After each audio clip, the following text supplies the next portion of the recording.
চট্টগ্রামের ফটিকছড়িতে ঘরে ঘরে এখন ভাইরাস জ্বরের প্রকোপ। রোগীর চাপে সেবা দিতে হিমশিম উপজেলা স্বাস্থ্য কমপ্লেক্সের চিকিৎসকরা। এই জ্বরে চিকিৎসকের পরামর্শ ছাড়া অ্যান্টিবায়োটিক না খাওয়ার পরামর্শ দেওয়া হয়েছে। সহকর্মী এস.এম. মোর্শেদ মুন্নার তথ্য ও ছবিতে প্রতিবেদন।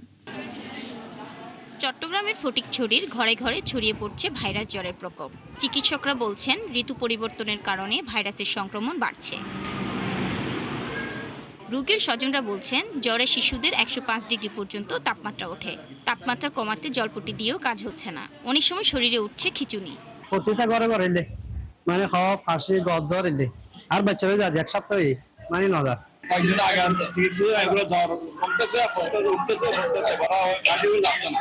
10 দিন ধরে ডাক্তার এখন দেখে না, দেখাইতে আসছে। 4 মাসের নিচে বাচ্চা নাকি এখানে রাখবে না, ভর্তি রাখবে না। কিন্তু চট্টগ্রাম মেডিকেলে এখানে আমি 8 দিন ডাক্তার আসছি, তারপর দেখা যাচ্ছে এখানে ক্লিনিকে ভর্তি করার জন্য। ফটিকছড়ি ও হাটহাজারী উপজেলার নিকটবর্তী হওয়ায় স্বাস্থ্য কমপ্লেক্সে রোগীর চাপ বেশি রয়েছে। সেখানে রোগীর অনুপাতে চিকিৎসক কম থাকায় কাঙ্ক্ষিত সেবা দিতে হিমশিম খেতে হচ্ছে চিকিৎসকদের। ফটিকছড়ি উপজেলা স্বাস্থ্য কমপ্লেক্সের শিশু রোগ বিশেষজ্ঞ জানান, এই জ্বর কমপক্ষে 7 দিন স্থায়ী হয়। এ সময় দুশ্চিন্তা না করে সচেতন হতে হবে। তবে এই জ্বরে চিকিৎসকের পরামর্শ ছাড়া অ্যান্টিবায়োটিক না খাওয়ার পরামর্শ দেন তিনি।